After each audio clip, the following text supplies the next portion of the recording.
Queria que vocês abrissem suas Bíblias no livro do profeta Jonas, capítulo 1.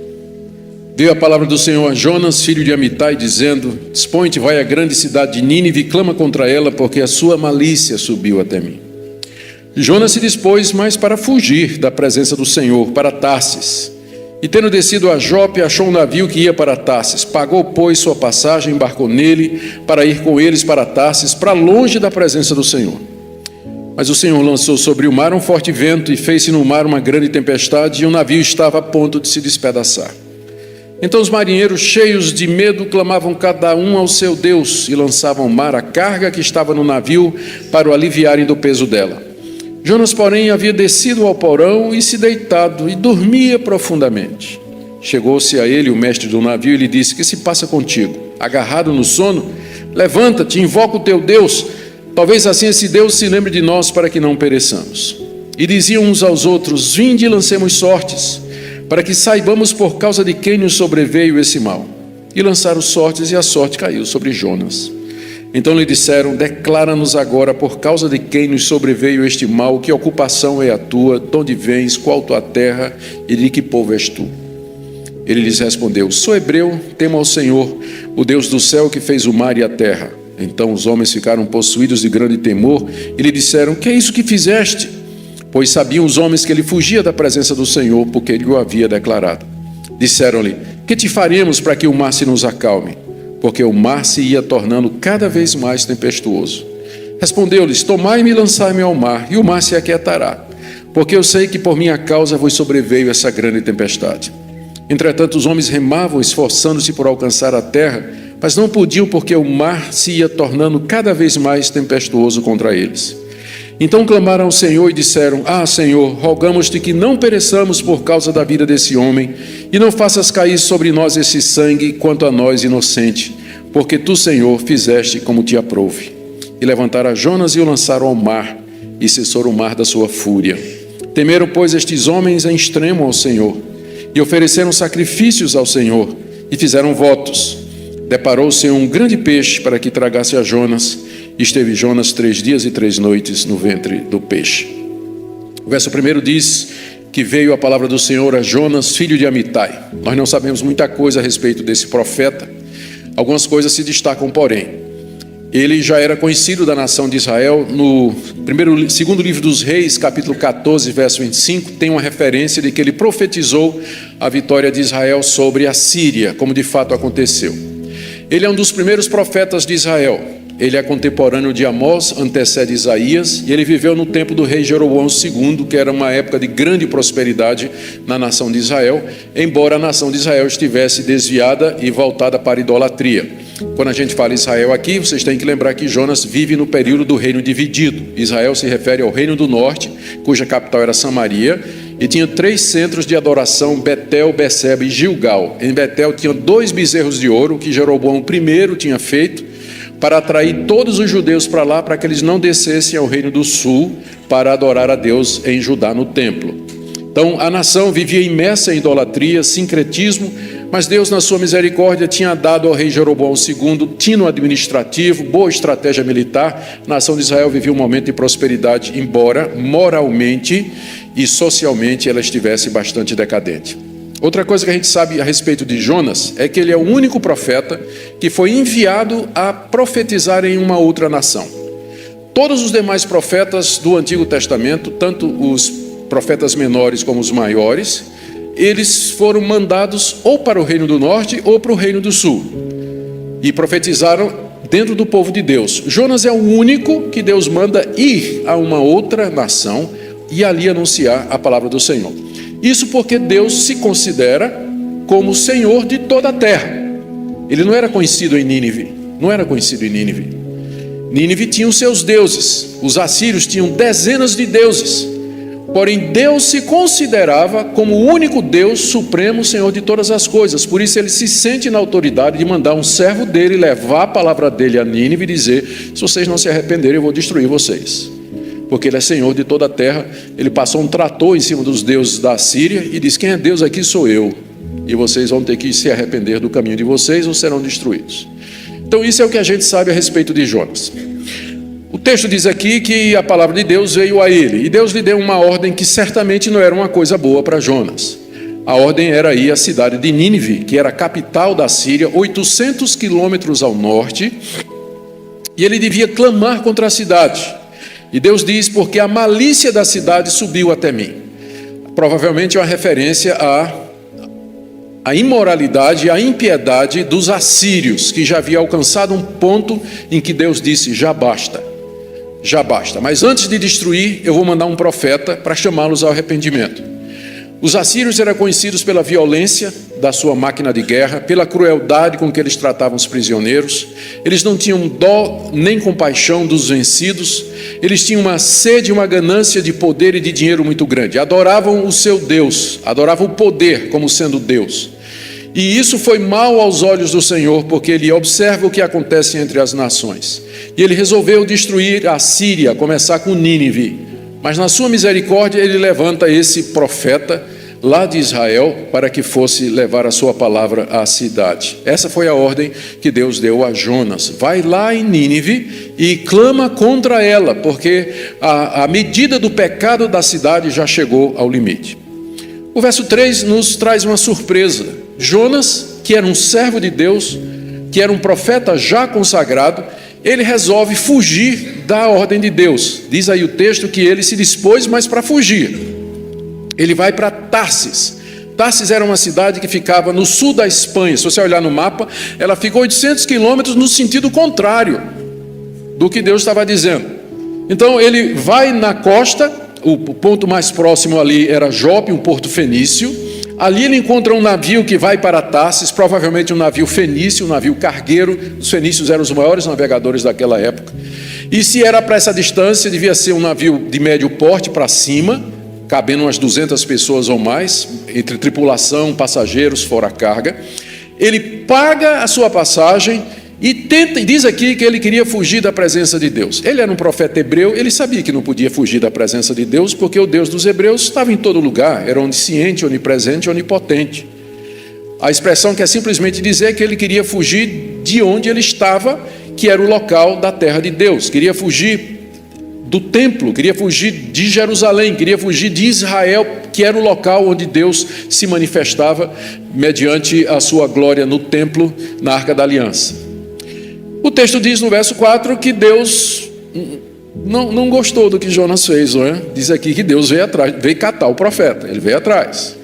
Ele não deixou o profeta, ao contrário do que nós lemos no Salmo 81, não é? Quando Deus diz assim, e o nosso pastor leu, né? Vocês podem andar de acordo com os seus desejos. Ali é porque Deus estava irado com o seu povo. Quando Deus está irado com o seu povo, Ele diz, então faz o que você quer. É o pior castigo que Deus pode dar a um pecador teimoso, seja feita a tua vontade. É o pior castigo que Deus pode dar, que nós vimos no Salmo 81. Mas aqui Deus dá uma chance a Jonas e vai atrás de Jonas. Feliz é um homem onde tem o verso 4 na sua vida. Deus veio atrás de Jonas. Então ele não deixou barato não.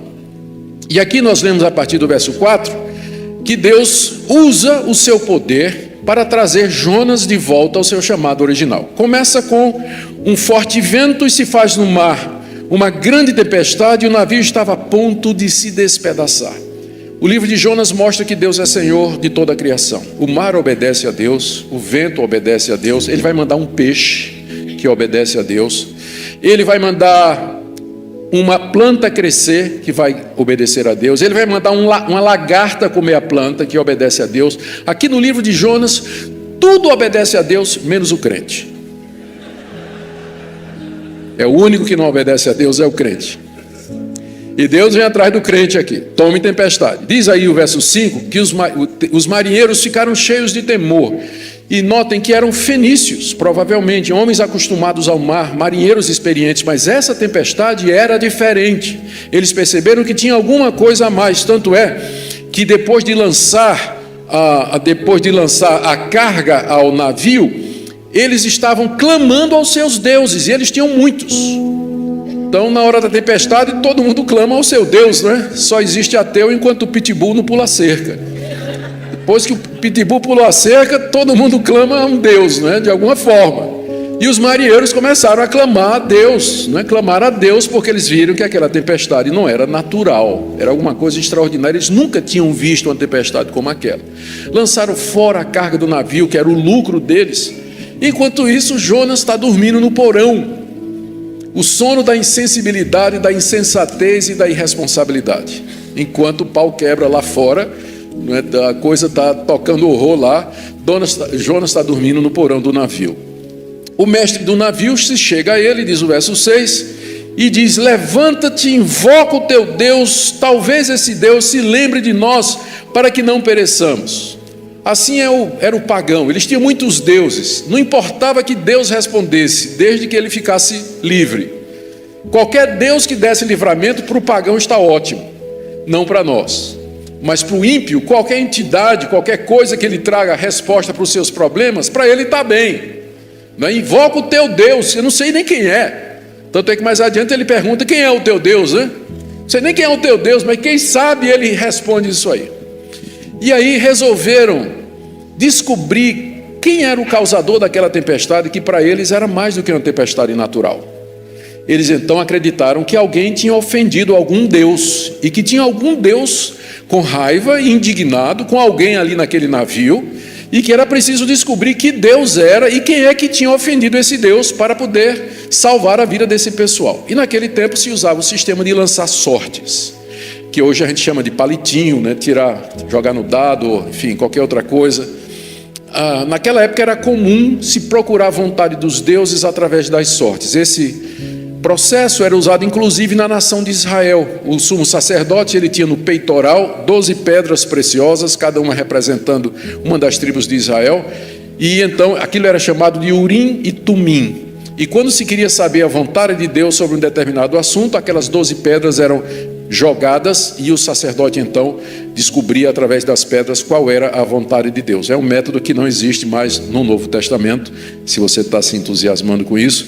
No Novo Testamento, para saber a vontade de Deus, precisa bom senso, né? Precisa bom senso e conhecer as Escrituras, e você vai descobrir qual é a boa, perfeita e agradável vontade de Deus para a sua vida. Mas naquela época era assim, resolveram lançar sorte e adivinha? O Deus que controla todas as coisas, até o jogar dos dados, ele fez que os dados, quando caíssem, estava soletrado Jonas. Jonas. E aí os marinheiros foram em cima de Jonas. Verso 8. Declara-nos agora, por causa de quem nos sobreveio esse mal, que ocupação é a tua, de onde vens, qual tua terra e quem é o teu povo. Eles entenderam que Jonas era o causador de tudo aquilo. E o texto nos diz, do verso 10 em diante, do verso 9 em diante, que Jonas humildemente declarou que de fato ele era o responsável pelo que estava acontecendo. Quando Jonas viu o que estava acontecendo, ele disse: eu sei o que é. Eu sei quem é que está fazendo isso. É claro, é o meu Deus. Ele não está aceitando. Ele quer que eu vá pregar em Nínive, não está aceitando, não está respeitando meu livre-arbítrio. Ele devia respeitar meu livre-arbítrio. Se ele não vai respeitar, por que é que ele me deu? Não é? Deus não estava disposto a aceitar o livre-arbítrio de Jonas, não. E Jonas disse, aí ele disse, respondeu no verso 9: sou hebreu, que é uma designação para judeu no Antigo Testamento, e temo ao Senhor, o Deus do céu, que fez o mar e a terra. Ora, essa é uma expressão que acontece em toda a Bíblia para designar quem é o nosso Deus. Ele é o Criador de tudo que existe, mas geralmente a sequência ele é o Criador dos céus, da terra, ele é o Criador dos céus, da terra, do mar e tudo que neles há. O mar aparece no fim. Só que Jonas aqui caiu na bobagem de dizer que ele é o Deus do céu que fez o mar e a terra. Agora veja bem, se ele acredita que o Deus dele é o Deus que fez o mar, como é que ele quer fugir de Deus pelo mar? Pegou um navio. Os marinheiros perceberam, a reação dos marinheiros no verso 10 é que eles ficaram possuídos de grande medo e temor, dizendo: que é isso que você fez, se o seu Deus é o Criador do mar? Como é que você foi provocar esse Deus entrando no nosso navio? Fugindo de Deus, colocando todos nós aqui em risco e perigo. Diz aqui que o coração deles se encheu de grande temor porque ali estava um homem fugindo do Deus que era criador do mar. E esse Deus agora era o Deus que comanda as ondas, o vento e a tempestade. E esse Deus estava vindo atrás de Jonas. E com Jonas, o barco e todos que estavam dentro. E Jonas diz aí no final do verso 10 que ele estava fugindo da presença do Senhor. Os marinheiros então perguntaram, diz aí o verso 11, o que é que nós vamos fazer então para que o mar se acalme? E Jonas, que já tinha entendido tudo, disse no verso 12, tomai-me e lançai-me ao mar, e o mar se aquietará. Porque eu sei que por minha causa vos sobreveio essa grande tempestade. Jonas aqui humildemente assume a responsabilidade do seu ato impensado, da sua rebelião, da sua revolta contra Deus. E ele então sabe que ele vai ter que pagar com a sua vida a desobediência feita a Deus, porque de Deus não se zomba. Nós não podemos impunemente desobedecer a Deus e querer que não hajam consequências. Ele conhece a Deus e ele sabe que Deus queria a sua vida. Então ele diz, me joga no mar para que eu morra afogado. E com isso Deus vai sossegar. Porque a ira dele está sobre mim, porque eu estou fugindo da comissão que ele me deu como homem de Deus e como profeta. Mas o verso 13 diz que os marinheiros se recusavam a fazer aquilo. Parece que os marinheiros são mais compassivos, não é? Diz aqui o texto que eles remavam se esforçando para alcançar a terra. Em vez de jogar Jonas, eles disseram, olha, a terra está ali. Por isso que a gente crê que isso aconteceu ainda não muito longe de Jope, que era o porto, porque diz aqui que eles estavam se esforçando para alcançar a terra remando. Então Jope provavelmente ainda estava à vista, o que reforça a ideia de que essa era uma tempestade sobrenatural, porque talvez tempestades eram esperadas mais para o mar a fundo, mas mal eles tinham saído de Jope e a tempestade já tinha caído, onde geralmente não começava a cair, e os marinheiros estavam tentando voltar para Jope remando, mas diz aí o texto do verso 13, que quanto mais eles remavam, mais o mar se revoltava, a tempestade ia ficando cada vez pior, que é o que acontece quando a gente tenta resolver o problema sem querer seguir o conselho de Deus. O que Deus tinha dito é, eu quero Jonas, joga ele no mar. Não, vamos remar, vamos salvar a situação. E aí quando tentou fazer do jeito deles, o mar ficava mais brabo ainda. A situação ficava cada vez pior. Finalmente, verso 14, eles perceberam que não dá para brigar contra Deus. Se Deus é por nós, quem será contra nós? Mas se Ele é contra nós, fazer o quê, não é? Finalmente, eles se renderam e pediram a Deus no verso 14 que eles não fossem considerados culpados da morte de Jonas. Senhor, não faças cair sobre nós esse sangue. Nós vamos fazer o que o Senhor está mandando, mas é porque o Senhor está mandando, não nos culpe pela morte desse homem. E no verso 15 eles levantam Jonas, lançam no mar e cessa o mar a sua fúria. Na hora que Jonas cai na água, vem a calmaria. E diz aí o texto no verso 16 que os homens temeram ao extremo a Deus. Vocês perceberam que há uma gradação, né? No verso 5 diz que os marinheiros estavam cheios de medo. No verso 10 diz que eles ficaram possuídos de grande temor. E no verso 16 diz que eles temeram a Deus em extremo. Tudo isso serviu para criar no coração daqueles marinheiros o temor ao único Deus verdadeiro, a ponto deles, segundo o verso 16, oferecerem sacrifícios ao Senhor e fazer votos. Quantos ali se converteram de verdade ao único Deus dos céus e da terra, só a eternidade vai dizer. Pode ser que alguns simplesmente acrescentaram Deus de Israel aos deuses que ele já tinha. Pode ser que outros renunciaram completamente aos seus deuses, dizendo, não são deuses, porque nós clamamos e nenhum nos atendeu. O único Deus verdadeiro é o Deus de Jonas. Pode ser que isso tenha acontecido.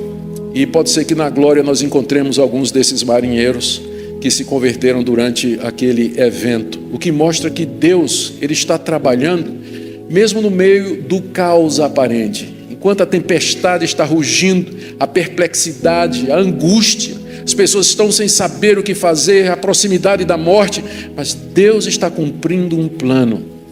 Ele está seguindo o seu propósito, os seus decretos eternos estabelecidos na fundação, antes da fundação do mundo. E nos planos de Deus estava a salvação e a conversão desses marinheiros através da rebeldia do seu profeta.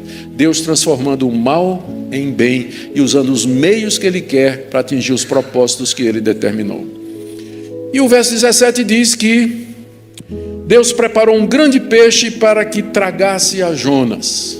Jonas cai, e a gente, quando lê esse texto, a gente tem a impressão de que Jonas, o caso de Jonas, que nesse momento é o castigo de Deus, né? Que o peixe foi o castigo de Deus. Na verdade, o peixe foi a salvação de Jonas, senão ele morreria afogado. Ele cai no mar, começa a afundar e de repente, peixe vê ali e engole Jonas. O debate sobre que peixe ele é infrutífero, né? Alguns dizem que era uma baleia, outros negam que uma baleia possa fazer isso. Se especula que era um tipo de cachalote ou então tubarão-baleia, que tem uma goela maior do que uma baleia azul comum, por exemplo. O texto hebraico diz apenas que era um peixe. A ideia de baleia é mais uma ideia dos professores de escola dominical que querem explicar para as crianças. E então, como o peixe maior que elas conhecem é uma baleia, a gente vê aquelas sempre, né, nas historinhas de Jonas, aquela baleia com um jatinho de água saindo em cima, a boca aberta e Jonas, né, sendo sugado ali para a boca da baleia. Mas a gente não sabe que peixe foi. Deus podia ter usado alguma criatura já existente ou poderia até ter criado uma, se fosse a vontade dele. Para nós não é dificuldade nenhuma os milagres do livro de Jonas. Porque se nós cremos no Deus que criou os céus, a terra e o mar e tudo que neles há, isso aqui não é nenhuma dificuldade para ele. Durante 3 dias e 3 noites, Jonas passou no ventre do peixe. Esse texto, então, capítulo 1, fala de como Deus nos chama. Capítulo 2 diz que Deus ouve. Nós temos aqui o registro da oração de Jonas na barriga do peixe. Então Jonas, do ventre do peixe, orou ao Senhor seu Deus. E disse: na minha angústia clamei ao Senhor e Ele me respondeu.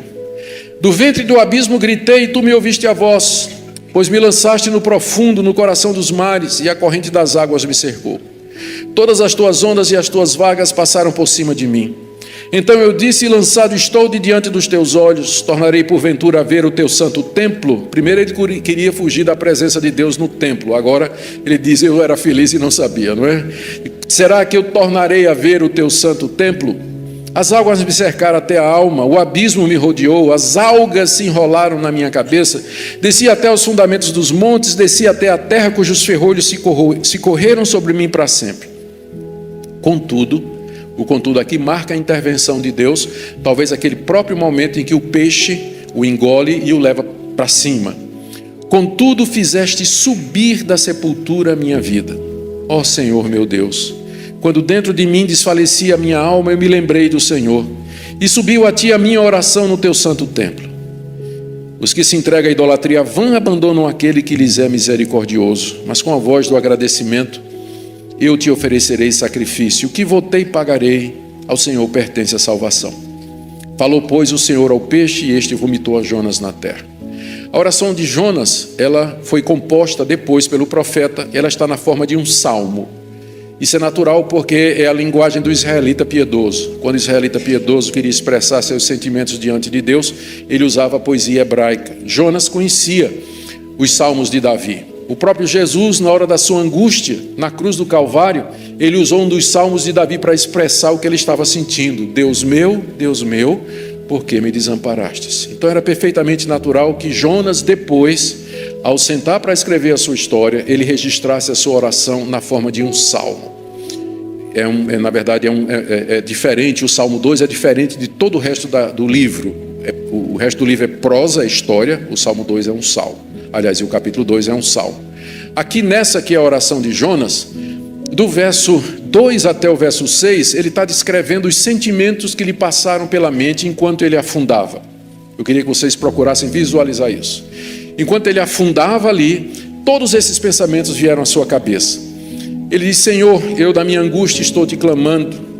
Do ventre do abismo eu gritei, tu me ouviste a voz. Tu me lançaste no profundo do coração dos mares. É claro que quem jogou Jonas foram os marinheiros, mas Jonas era calvinista. Ele sabia que por trás da ação dos marinheiros estava a mão de Deus. Ele não está dizendo aqui, não está dizendo que foi Deus que o lançou no mais profundo dos mares, mas quem é que lançou de verdade? Foram os marinheiros, mas Jonas sabia que por trás de tudo que acontece está a vontade e o querer de Deus. Tu me lançastes no mais profundo dos mares. Todas as tuas vagas e ondas passaram por cima de mim. Verso 4, estou lançado dos teus olhos, será que tornarei a ver? Você vê o desespero dele aqui. No verso 5, vê que vai piorando. As águas me cercaram até a alma, o abismo me rodeou. Aí ele diz, as algas se enrolaram na minha cabeça. As algas, vocês sabem, são aquelas plantas aquáticas que brotam do solo do oceano. Elas nascem, é um capim que nasce no solo do oceano. E aí Jonas já estava chegando no fundo do mar. As algas já estavam se enrolando nele. E ele diz, desci até, verso 6, até os fundamentos dos montes, desci até a terra, cujos ferrolhos se correram sobre mim para sempre. Na visão hebraica de mundo do Antigo Oriente, o Seol ou Sheol, que era o lugar dos mortos, ficava no centro da terra, embaixo do mar. E uma vez que você passava os portões do Sheol, os ferrolhos se trancavam, não tinha mais volta. Por isso essa figura aqui, a ponto de alguns intérpretes acharem que Jonas morreu mesmo. Inclusive isso faria com que o exemplo dele fosse mais próximo do de Cristo, porque Cristo usou Jonas para dizer que ele ia passar 3 dias e 3 noites na terra e ressuscitaria, da mesma forma que Jonas passou 3 dias e 3 noites no ventre do peixe. Então alguns acham que Jonas de fato morreu e que Deus o ressuscitou na barriga do peixe. Nós não precisamos chegar a esse tipo de conclusão, porque essa linguagem de morte é muito comum nos Salmos. Davi várias vezes descreve as suas angústias como dizendo, eu estou morto, estou como um morto, sou como gente ferido, jogado entre os mortos, já não estou contado entre os viventes, a minha vida se acabou. Então, a gente não precisa crer que Jonas morreu, mas existe essa possibilidade. A experiência dele foi, realmente, ele chegou às portas da morte. E o que fez a diferença é a palavra contudo, no final do verso 6. Contudo. O contudo marca a intervenção de Deus. Tu fizeste subir da sepultura a minha vida. Ele já se contava como morto, mas é como se fosse uma ressurreição. Quando dentro de mim desfalecia a minha alma, eu me lembrei do Senhor e subiu a ti a minha oração no teu santo templo. Deus ouviu a oração do profeta, o arrependimento do profeta, o quebrantamento do profeta, o reconhecimento do profeta de que tinha de fato desobedecido a Deus, e Deus manda o peixe.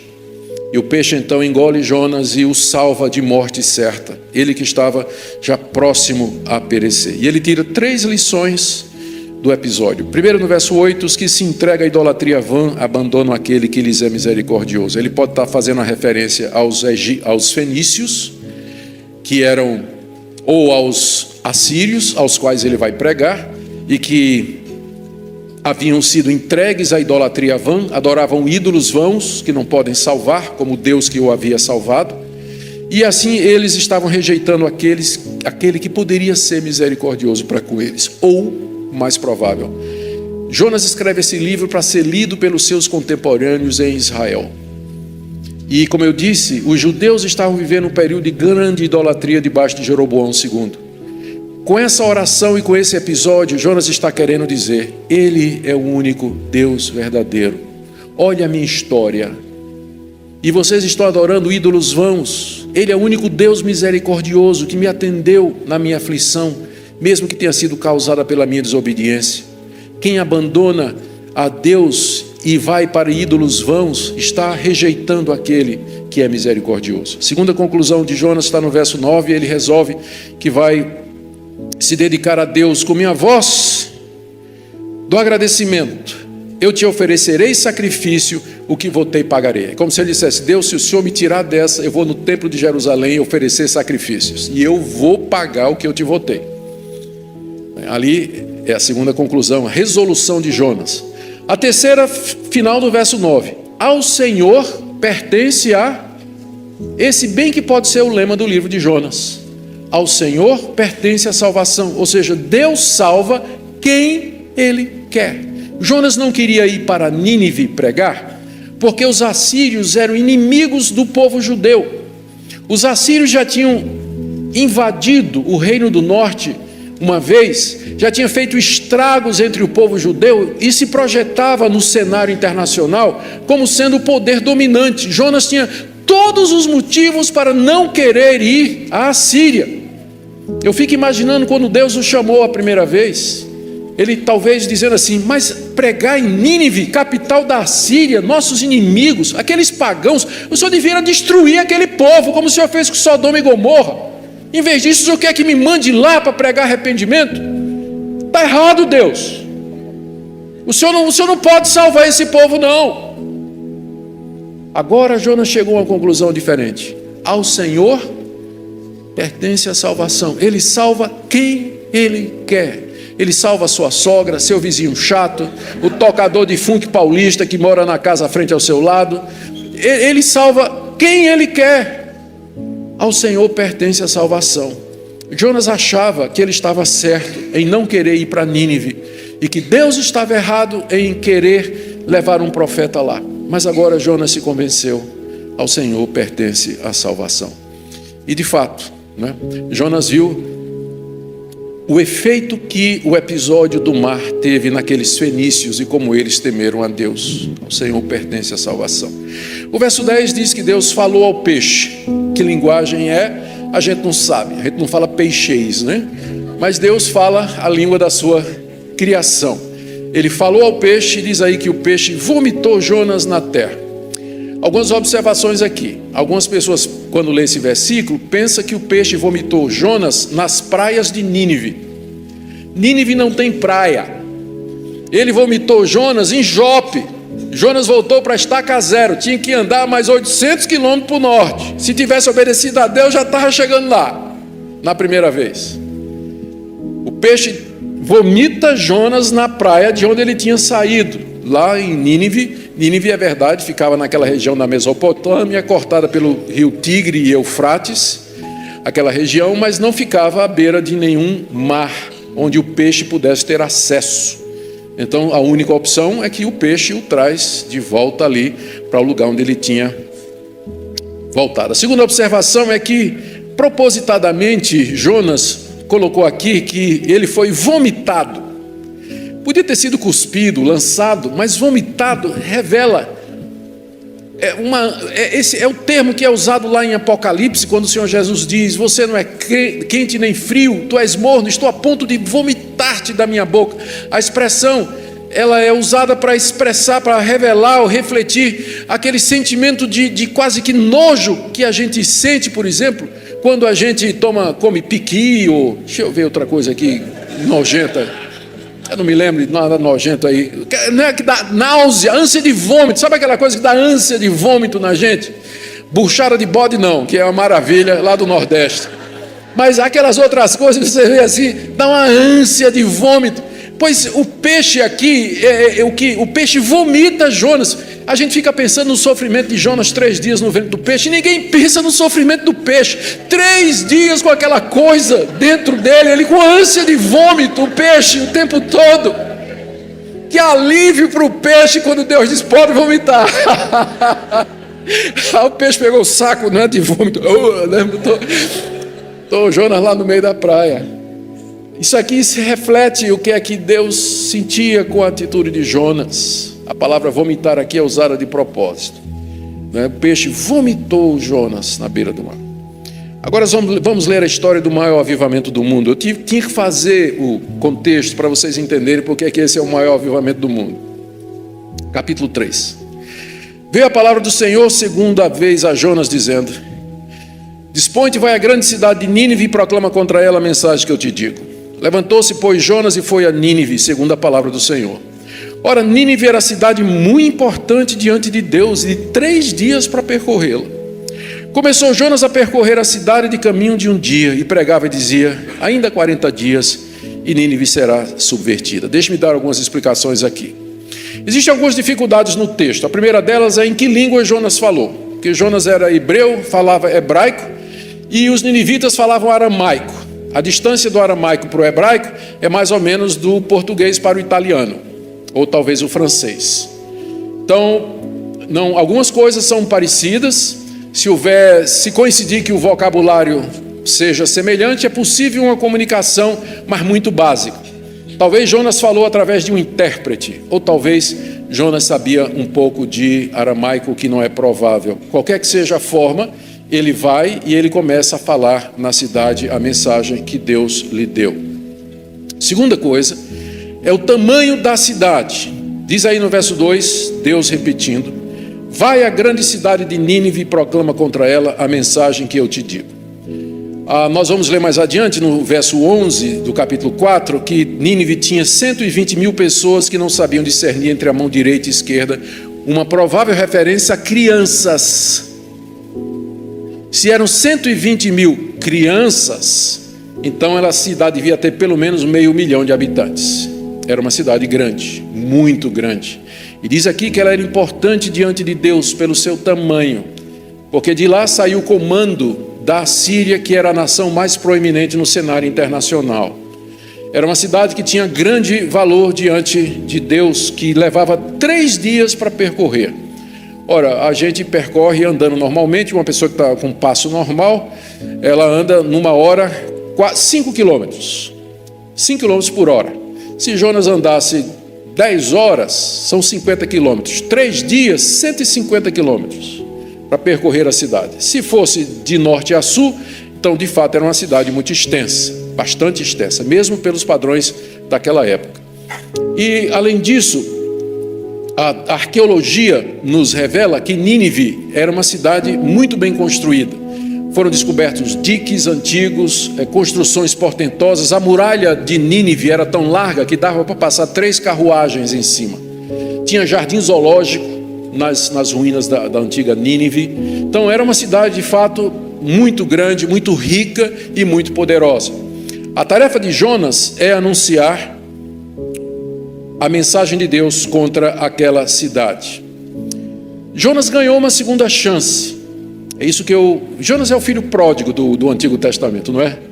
Ele é o filho pródigo do Antigo Testamento. Porque quando Moisés, nós vimos até o nosso pastor falar, quando Moisés errou e disse: Deus me perdoa e deixa eu entrar na terra prometida, o que é que Deus disse? Não. Mas Jonas teve uma segunda chance. Teve uma segunda chance. Se a gente colocasse Moisés e Jonas e perguntasse quem é que merece uma segunda chance? Moisés, não é? Jonas era um profeta desobediente, o coração estava cheio de raiva contra os assírios. Ele queria que aquela cidade explodisse, fosse lançada no fogo como Sodoma e Gomorra. Ele não queria a salvação daquele povo de jeito nenhum, foi levado a cabresto para pregar em Nínive. Mas Deus lhe deu uma segunda chance. Quem pode entender a misericórdia de Deus? Por isso que ele diz: do Senhor vem a salvação. Ela vem de Deus. A mensagem que Deus deu a Jonas tem 6 palavras. É o sermão mais curto da Bíblia. Ainda 40 dias Nínive será subvertida. É uma mensagem de fogo, no sentido de juízo. É uma mensagem de medo, de terror.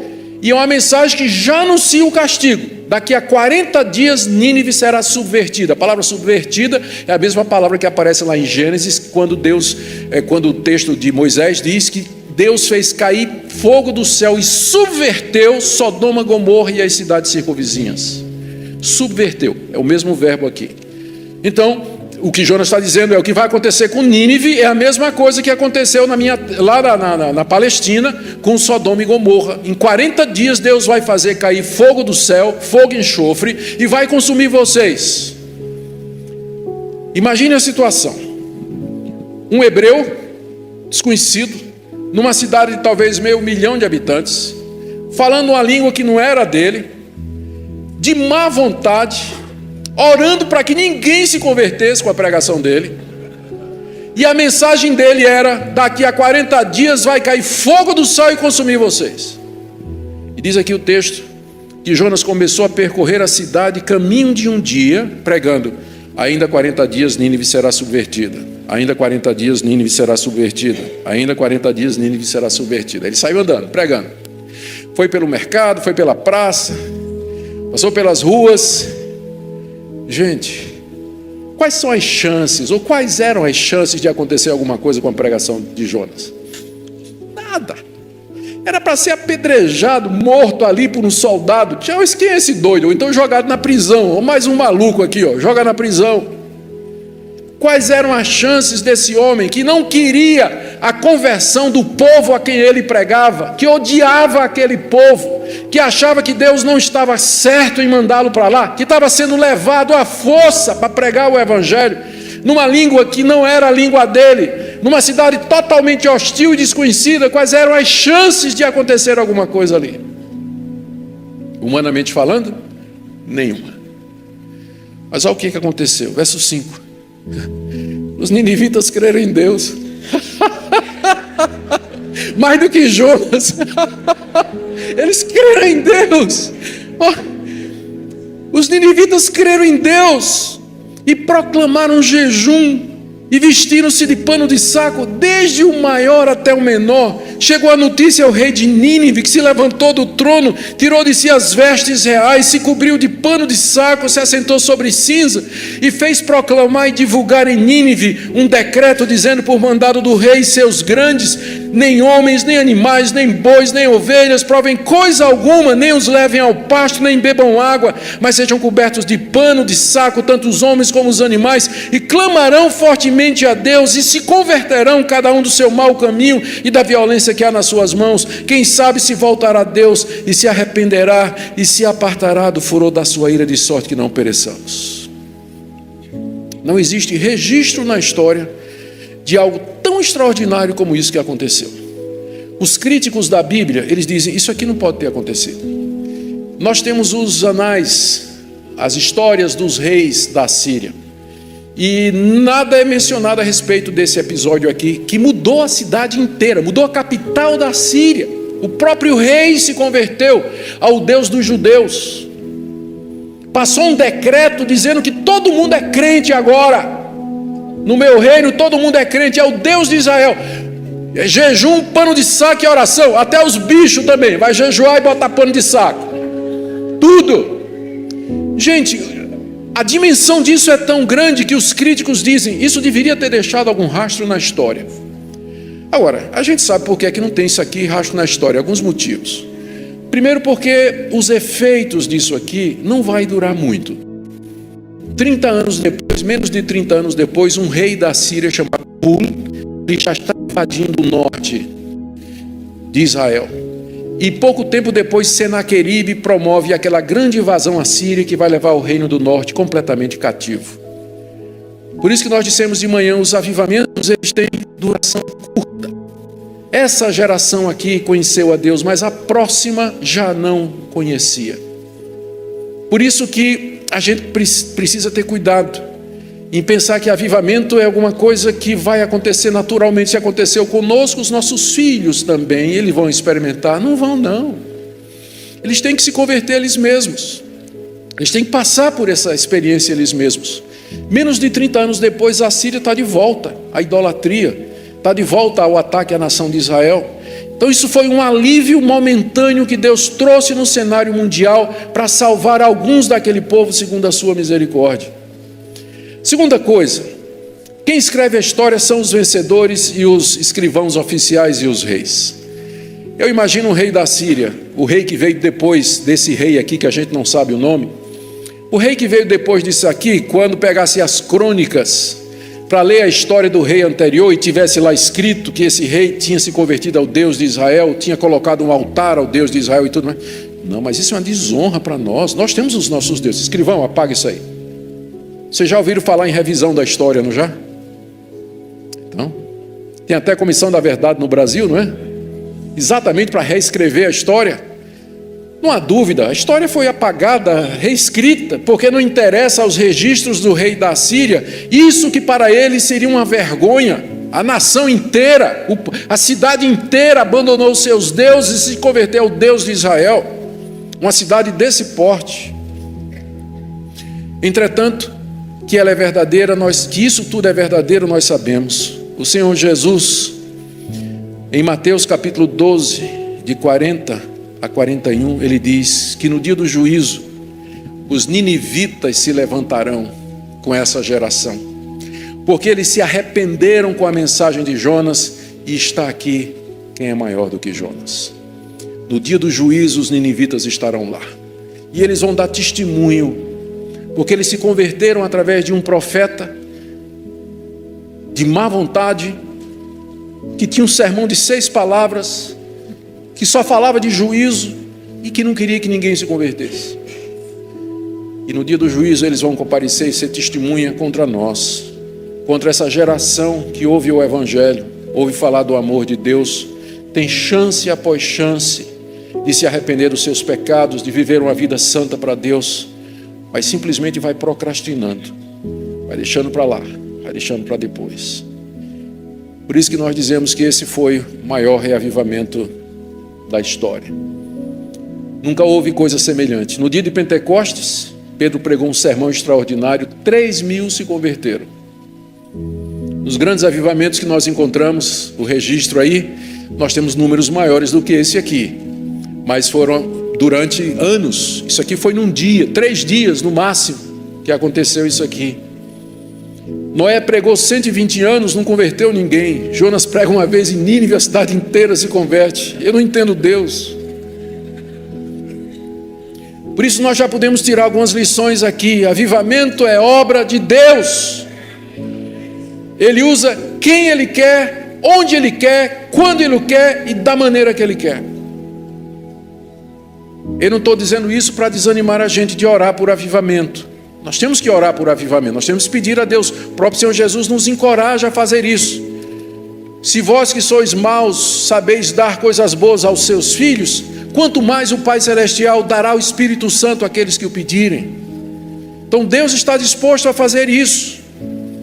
Mas nós devemos saber que, em última análise, é Ele que faz isso como Ele quer e do jeito que Ele quer.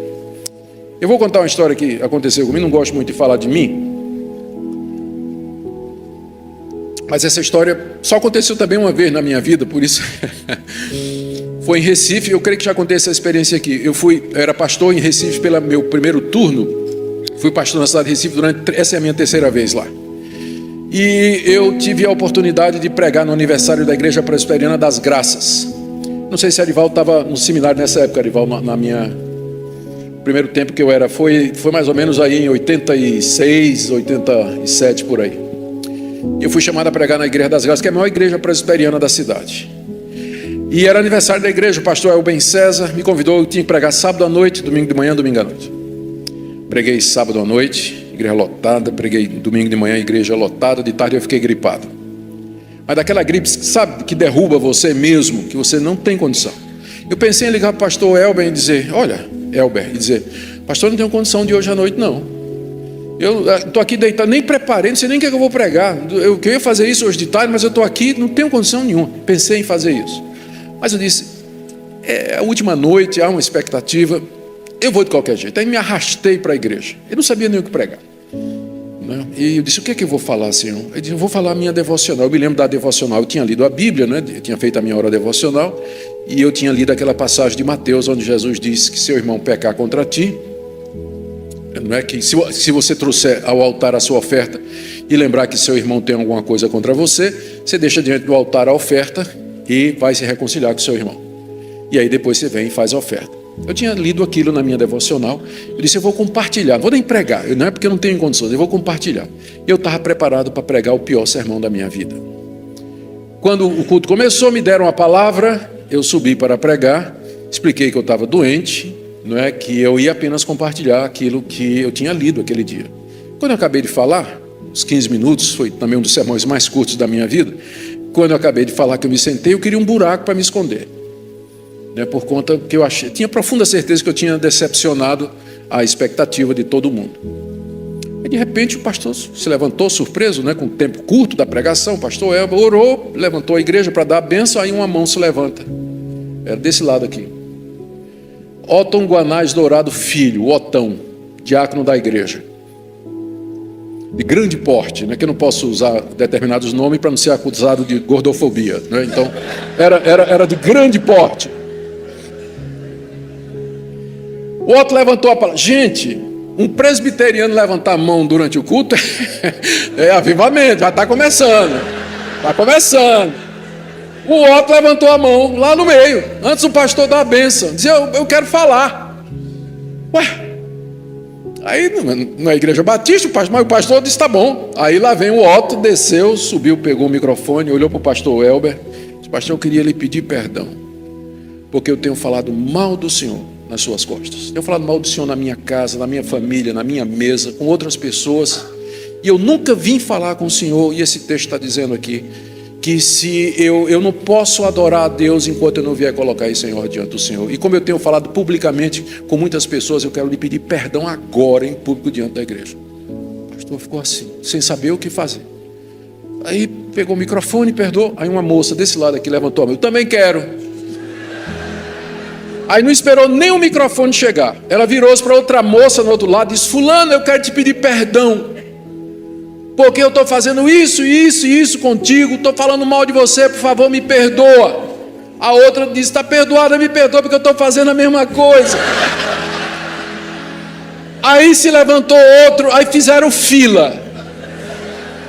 A fila começava em frente ao púlpito e até o final da igreja. Esse culto só acabou meia-noite. Só acabou. Nós ouvimos as confissões mais terríveis, gente abrindo o coração, se reconciliando, um quebrantamento na igreja geral. Eu nunca tinha visto aquilo na minha vida acontecer. Eu tinha lido nos livros de avivamento, sabia que tinha acontecido na Coreia, na África do Sul, coisas assim, mas eu nunca tinha visto aquilo acontecer. E a gente estava meio que sem controle, porque as pessoas simplesmente estavam abrindo o coração, falando, havia um senso da presença de Deus, um quebrantamento ali. A ponto de que a igreja começou, todas as segundas, uma reunião de oração. Ela pulou ela tinha na época uns 300 membros, pulou para quase 1000 membros durante um ano. Reunião de oração toda segunda-feira. Bom, aí eu disse, eu já sei o que é que eu vou pregar domingo na minha igreja. Domingo na minha igreja, mesmo pregador, mesmo sermão, mesma autoridade, e o resultado zero. Teve nada, não aconteceu nada. Obrigado, pastor, boa noite, vamos embora. Pastor, muito obrigado, né? Palavra abençoada, todo mundo foi embora. Tinha uma lágrima.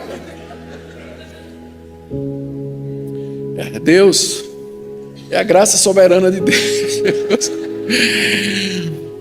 Gente, o texto nos diz que à vista da conversão dos ninivitas, diz o verso 10, que Deus viu o que eles fizeram, como se converteram do seu mau caminho, e Deus se arrependeu do mal que tinha dito lhes faria e não fez. Eu acho essa passagem fantástica para explicar o que é o arrependimento de Deus e que é o mal. Porque às vezes as pessoas pegam aquela passagem de Isaías e diz assim, Deus diz assim, eu crio o mal. O mal lá em Isaías é usado no mesmo sentido que o mal aqui. Significa castigo. Quando Deus diz que Ele cria o mal, é mal no sentido de um mal circunstancial, uma catástrofe, uma calamidade que Ele traz como juízo sobre o seu povo ou sobre as nações como recompensa, como castigo pela sua idolatria. Deus se arrependeu do mal que Ele tinha dito que faria a Nínive. Que mal era esse? Ele iria subverter a cidade de Nínive. O arrependimento de Deus aqui não é o arrependimento humano, como vocês sabem. Nós nos arrependemos porque nós calculamos mal, nós não sabemos todas as coisas, e nós percebemos que tomamos uma atitude que foi errada, aí a gente se arrepende daquilo que a gente disse, do que a gente falou. Deus é onisciente, onipotente, onipresente, sábio, perfeito. O arrependimento de Deus não é o arrependimento do homem, como a própria Bíblia Deus diz, né? Deus não é filho do homem para que minta, Deus não é homem para que minta, nem filho do homem para que se arrependa. Então a linguagem Deus se arrependeu significa simplesmente que Deus às vezes diz, eu vou fazer isso se você não fizer aquilo. E quando você faz, então Deus diz, então não vou fazer aquilo que eu disse que ia lhe fazer, porque você se arrependeu. Isso está dentro dos decretos de Deus. Pegou Deus de surpresa? Absolutamente não, era o que Ele queria desde o começo. Mas Ele usa todos esses meios, Ele usa a vontade humana, a decisão humana, o caminho do homem para atingir os seus objetivos. É interessante que quando a ira de Deus se apaga, a de Jonas começa. Capítulo 4, verso 1. Com isso desgostou-se Jonas extremamente e ficou irado. Vocês já viram um avivalista assim? Que ele fica com raiva quando o avivamento vem? Jonas ficou com raiva pela conversão dos ninivitas, ficou irado. Não foi isso, Deus, que eu disse quando eu estava lá na minha terra? Por isso me adiantei fugindo para Tarsis, porque eu sei que tu és um Deus clemente, misericordioso, tardio em ira-se, grande em benignidade, que te arrependes do mal. Aqui ele está citando Êxodo, capítulo 34, verso 6, onde o próprio Deus diz que ele é tudo isso. E na lista de coisas que Deus diz que é, a ênfase é Deus clemente, misericordioso, tardio em ira-se, grande em benignidade e que se arrepende do mal. Esse é o nosso Deus. E Jonas diz: eu sabia que se eu fosse em Nínive, o senhor não aguenta ver um pecador chorando, o senhor ia mudar de ideia. Eu sabia disso, por isso que eu não queria ir pregar na cidade. Eu não queria ir pregar na cidade. Não foi isso que eu disse? Aí no verso 3: te peço, Senhor, que me tire a vida, porque melhor me é morrer do que viver. Meu ministério acabou, Deus. Porque o que é que esse pessoal vai dizer? Que eu sou um falso profeta. Porque eu disse que em 40 dias a cidade seria destruída, e agora não vai ter mais. O que é que isso deixa? Como é que eu fico? Qual é a minha reputação? Falso profeta. Se acabou meu ministério, acabou minha vida, acabou meu ano, só me resta morte. Tira a minha vida. Tá aí. E você reclamando do seu pastor, né? Está Jonas aqui. E olha Deus, olha a compaixão de Deus no verso 4. Jonas, é razoável essa tua ira? Faz sentido você estar com raiva? Tem razão de ser? Você tem motivo para ficar irado? E Jonas disse no verso 4, e Jonas nem respondeu, verso 5. Ele saiu da cidade, virou as costas para Deus, e sentou-se ao oriente da cidade, e ali fez uma enramada. Enramada é uma tenda de galhos de árvore. Era fácil para Jonas, porque Jonas era um judeu, e uma vez por ano ele celebrava a festa dos tabernáculos, em que o judeu fazia cabanas de galhos para morar. Então Jonas era perito em fazer isso. Ele faz uma enramada, que é uma tenda, né, de galhos, e se senta para ver o que vai acontecer com a cidade, com o seguinte pensamento: se ele mudou de ideia uma vez, ele pode mudar outra. Então eu vou ficar aqui para ver o que é que realmente vai acontecer, porque esse prazo não acabou, não era 40 dias? Então deixa eu ver.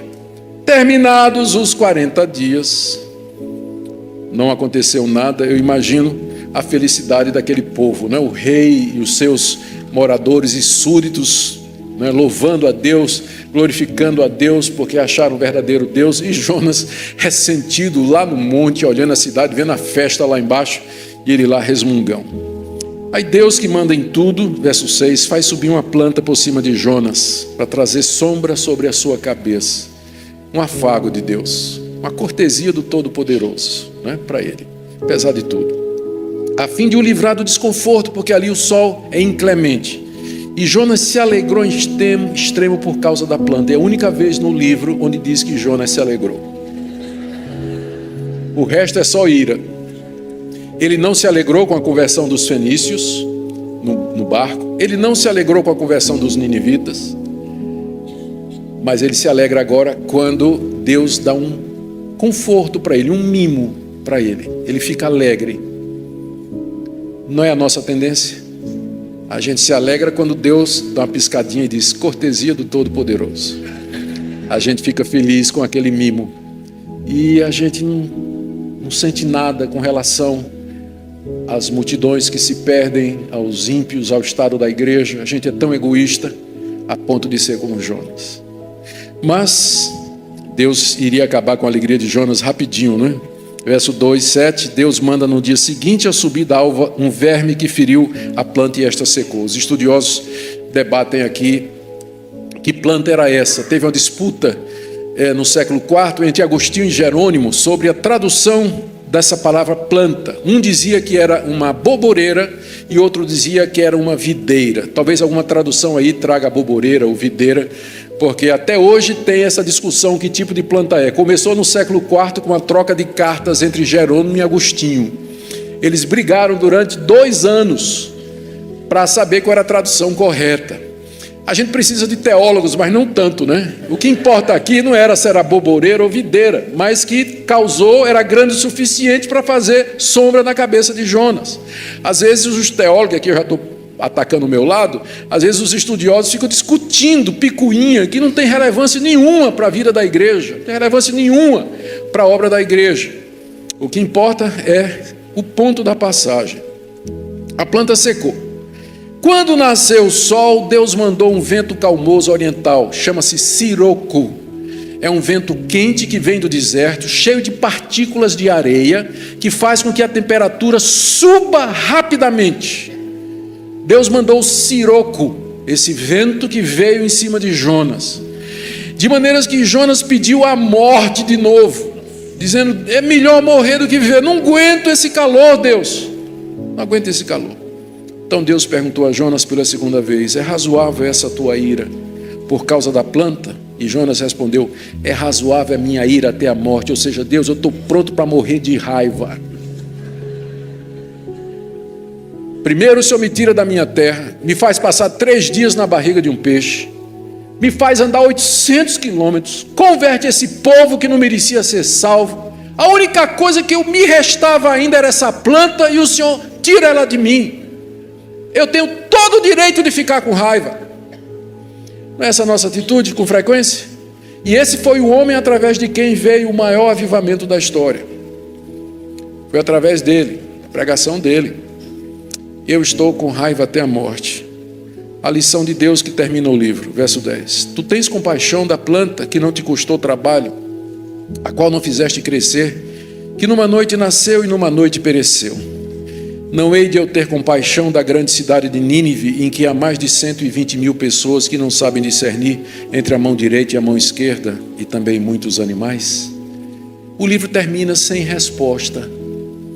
Talvez porque Jonas queria que os seus leitores se colocassem aqui, na posição daquele a quem Deus está fazendo a pergunta: será que eu não tenho o direito de ter misericórdia de quem eu quero? Vocês estão pedindo avivamento, e quando a gente pede avivamento, a gente geralmente tem um público na cabeça. A gente quer que Deus avive esses, quer que avive aqueles. Aquele pessoal não merece nada, aquele pessoal é desprezado por Deus. Será que Deus não tem o direito de ter compaixão de quem Ele quer? Se nós vamos orar por um avivamento, nós devemos saber que ele vai vir nos termos de Deus e não nos nossos. Nós não podemos dizer a Deus como nós queremos. Não podemos dizer a Deus quem Ele vai avivar, quem Ele vai usar, que método Ele vai empregar, que tipo de pregação Ele vai usar, ou quando Ele vai fazer e onde Ele vai começar. Pode ser que a igreja de Pinheiro esteja orando por avivamento aqui, mas Ele pode começar lá em Patos, na Paraíba. Ele pode começar em Patos, na Paraíba. A gente não sabe. Então, se vamos orar por avivamento, nós temos que lembrar que nós temos que deixar isso, a resposta, no controle absoluto de Deus. Ele vai usar quem Ele quiser, como Ele fez aqui. Essa é a lição do livro de Jonas. Deus é soberano. A gente pensa, quando lê o livro de Jonas, que a estrela é a baleia, né? A estrela do livro de Jonas é Deus. Deus aparece aqui como o Senhor de todas as coisas, soberano, compassivo, misericordioso, que age de acordo com o seu propósito e plano, e que tem compaixão dos mais improváveis, e que Ele usa quem Ele quiser, subverte inclusive as suas próprias leis, porque na lei de Moisés está dito que Deus abençoa o justo, Deus usa o piedoso, e aqui está um rebelde teimoso sendo instrumento das bênçãos de Deus. Ele pode fazer isso, porque Ele não está sujeito às mesmas leis que Ele criou, está acima delas. Ele faz conforme Ele deseja. Se vamos orar para o avivamento, nós temos que saber com quem nós estamos lidando. Estamos lidando com o Todo-Poderoso, Criador dos céus e da terra. E de repente Ele pode começar com alguém que você não quer. Você está orando para o reavivamento e de repente Deus começa usando aquele pastor que você não gosta. Ah, não pode ser de Deus. Não pode. Não pode ser de Deus, porque, nossa, olha, Deus abençoando, multidões se convertendo com aquele cara enjoado, cara chato, não é? Então, de repente, Deus pode começar com aquele pastor que você tem inveja dele. Daí você vai dizer o quê? Essa é a mensagem do livro de Jonas. Ao Senhor pertence a salvação. A Ele, então, toda a glória. Amém? Deus abençoe, meus irmãos. Obrigado.